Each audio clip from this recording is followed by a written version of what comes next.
YouTube, what's up? Back at it. Terre D'Hermès Eau Intense Vetiver. I can already smell this. Free sample. I don't get enough of these nowadays. It's got a nice atomizer on it, so you get the good action. Let's get straight up into the spirits. Let's get this. Oh, look at that. Oh, wow. Very bright vetiver here. A lot of citrus. Getting some earthy tones here.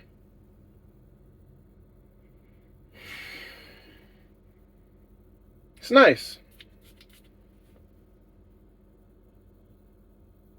I like this.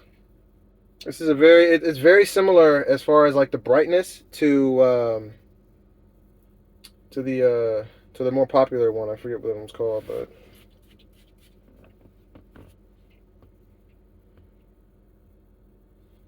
yeah, I like this. It still has that dank, dark kind of vetiver, grassy feel to it. Yeah. I think this is a buy. See if I can get a copy. All right. Later.